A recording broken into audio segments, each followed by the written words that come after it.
কাজে আগামী নির্বাচন হবে ইসলামের পক্ষে নির্বাচন, আগামী নির্বাচন হবে হাত পাকার পক্ষে নির্বাচন ইনশাআল্লাহ। সেখান থেকে আজাদি হয়ে বের হয়, হাজারো ভালো মানুষ ঢুকবে, খুনি হয়ে বের হবে।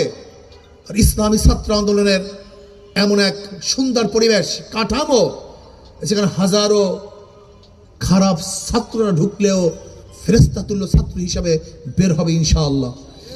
আপনি দেখেছেন জাহাঙ্গীর ইউনিভার্সিটিতে 100 ধর্ষণ করার পরে সেঞ্চুরি পালন করেছে কারা? এই মেধাবী ছাত্ররা। আজকে ঢাকা ইউনিভার্সিটিতে অস্ত্রবাজি কারা করে? এই মেধাবী ছাত্ররা। আজকে টেন্ডারবাজি কারা করে? এই মেধাবী ছাত্ররা, যারা ফুলের মতো ছিল, কিন্তু আজকে ওই সমস্ত সংগঠন করার পরে তারা ডাকাত হয়েছে, ধর্ষক হয়েছে, চাঁদাবাজ হয়েছে, গুন্ডা হয়েছে, বদমাশ হয়েছে। ইসলামী ছাত্র এমন এক সংগঠন যেখানে হাজারো খারাপ মানুষ ঢুকবে, ফেরেশতা তুল্য মানুষ হিসাবে সেখান থেকে বের হবে। এর ইসলামী ছাত্র আন্দোলন প্রত্যেকটা ছেলেকে বলবো, ত্যাগী হও। এই সমাজের জন্য ত্যাগ করতে হবে, এই জনগণের জন্য ত্যাগ করতে হবে, এই দেশের জন্য ত্যাগ করতে হবে, বৈষম্য দূর করার জন্য ত্যাগ করতে হবে, চাঁদাবাজি বন্ধ করার জন্য ত্যাগ করতে হবে, ঘুষ বন্ধ করার জন্য ত্যাগ করতে হবে। এই ভূখণ্ডকে রক্ষা করার জন্য হাজারো ত্যাগ তোমাকে করতেই হবে ইনশাআল্লাহ। প্রিয় ছাত্র ভাইরা আমার, আজকে বাংলাদেশের অবস্থাটা কি?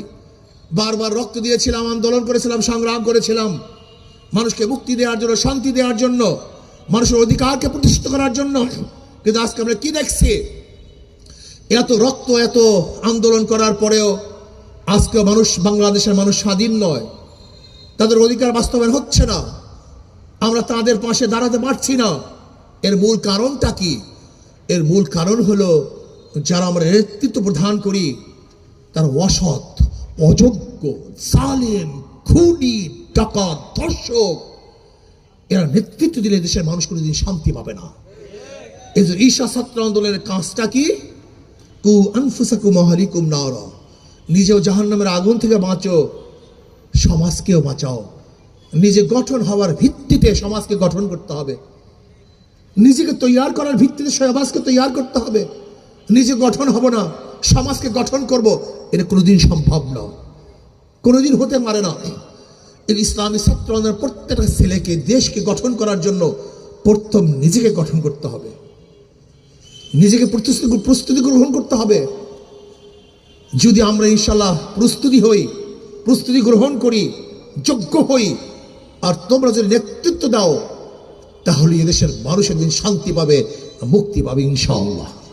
ইসলামী ছাত্র আন্দোলন এমন এক সংগঠন যাদের মধ্যে চাঁদাবাজ নাই, গুন্ডা নাই, লুটেরা নাই। আশা করি ইনশাআল্লাহ এরাই যদি এদেশের একদিন নেতা হয়, তাহলে এদেশের মানুষ মুক্তি পাবে, জেলেরা মুক্তি পাবে, তাঁতিরা মুক্তি পাবে, শ্রমিকরা মুক্তি পাবে। যেখানে মুক্তি পাবে মজদুররা, যেখানে মুক্তি পাবে মুসিরা, কামাররা, ঋষিরা, এবং যেখানে মুক্তি পাবে মুসলমান, হিন্দু, বৌদ্ধ, খ্রিস্টান, প্রত্যেকটা পুরুষ এবং মহিলারা স্বাধীনভাবে বসবাস করতে পারবে, এরকম সমাজের জন্য তৈরি হয় ইনশাআল্লাহ।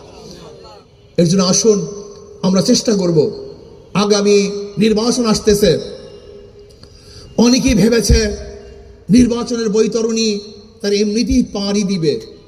আপনাদের মনে রাখতে হবে, এদেশের মানুষ সচেতন হয়েছে। যেই দলের মধ্যে গুন্ডা আছে, চাঁদাবাজ আছে, খুনি আছে, লুটেরা আছে, এদেশের মানুষ তাদেরকে আর ভোট দিবেন ইনশাআল্লাহ। দিতে পারে না, কেন? চাঁদাবাজির জন্য ভোট দিবে, গুন্ডামি করার জন্য ভোট দিবে, দখলদারি করার জন্য ভোট দিবে না, এদেরকে মানুষ আর ভোট দিবে না। আমি বিশ্বাস করি আগামী যে সূর্য উদিত হবে, সেই সূর্য উদিত হবে ইসলামের সূর্য। যে ইসলামের সূর্যের মধ্যে সমস্ত মানুষ শান্তি পাবে, যেখানে পুরুষরাও শান্তি পাবে, মহিলারাও শান্তি পাবে, যেখানে নিরাপত্তা লাভ করে মুসলমান এবং হিন্দু, খ্রিস্টান, বৌদ্ধ সমস্ত জাতির মানুষ, যে সূর্যের মধ্যে, সূর্যের আলোতে শান্তি পাবে, সেই সূর্যটার নামই হলো ইসলামী সূর্য। এই জন্য আসো ইনশাআল্লাহ আমরা ইসলামী সূর্য উদিত করার জন্য চেষ্টা করব, সাধনা করব। অন্তর্বর্তীকালীন সরকারকে বলবো, দেখেন নির্বাচন দিবেন, যেন তারা নির্বাচন দিলে এদেশের মানুষ গ্রহণ করবে না। আপনার মনে রাখতে হবে, যদি নির্বাচনের পরিবেশ সৃষ্টি না করে, লেভেল প্লেইং ফিল্ড তৈরি না করে আপনি নির্বাচন দেন, তাহলে আবার আপনি ব্যর্থ হবেন, আবারও ব্যর্থ হবেন। মানুষ কিন্তু আপনাকে ছাড় দিবে না। এর জন্য আসুন এমন নির্বাচন দিবেন যে নির্বাচনের মধ্যে প্রত্যেকটা মানুষ তার ভোট অধিকার প্রয়োগ করতে পারে, সেই ব্যবস্থা করতে হবে। আসুন জনগণের স্বাধীনতা না দিয়ে নির্বাচন দিলে সেখানে নির্বাচন কোনোদিন নিরপেক্ষ নির্বাচন হবে না। কাজে আগামী নির্বাচন হবে ইসলামের পক্ষে নির্বাচন, আগামী নির্বাচন হবে হাত পাখার পক্ষের নির্বাচন ইনশাআল্লাহ। হাত পাখা এমন এক প্রতীক, আশা করি ইনশাআল্লাহ যদি হাত পাখা বিজয় হয় তাহলে জনগণ বিজয় হবে, হাত পাখা বিজয় হয় এই মানুষ বিজয় হবে, হাত পাখা বিজয় হয় এই দেশ বিজয় হবে ইনশাআল্লাহ। পিআর সিস্টেমে নির্বাচন চাই, সংখ্যানুপাতিক হারে নির্বাচন চাই, যেখানে মানুষ মার্কায় ভোট দিবে। যদি মার্কায় ভোট দেয় তাহলে পেশি শক্তি ব্যবহার হবে না, কালো টাকার সরাসরি হবে না, জাতীয় এক সংসদ হবে, সমস্ত আদর্শের মানুষ সেই সংসদে থাকবে, প্রত্যেকের কথা বলতে পারবে। পিআর সিস্টেমে নির্বাচন হলে সেখান থেকে আর ফ্যাসিস্ট তৈরি আর হবে না। এই জন্য সরকারকে বলবো অবশ্যই পিআর সিস্টেমে নির্বাচন দিতে হবে, নির্বাচনী পরিবেশের সৃষ্টির মাধ্যমেই নির্বাচন দিতে হবে, সংস্কারের ভিত্তিতে নির্বাচন দিতে হবে। যেন তারা সংস্কার চাই না, যেই সমস্ত খাতগুলিকে ধ্বংস করে ফেলেছে ওই সমস্ত খাতগুলিকে সংস্কার করার ভিত্তিতে নির্বাচন দিতে হবে। ইসলামী ছাত্র আন্দোলন গোটা ছাত্রদের কাছে দাওয়াত নিয়ে যাবে, আজকের থেকে নিয়াত করে কমপক্ষে যেন 100, 200 বা 300 বা 500 ছেলেকে দাওয়াত দিয়ে ইসলামী ছাত্র আন্দোলন অন্তর্ভুক্ত করাবো। কি রাজি আছেন ইনশাআল্লাহ? কমপক্ষে 500 ছাত্রকে দাওয়াত দিয়ে আমি ছাত্র আন্দোলন নিয়ে আসবো।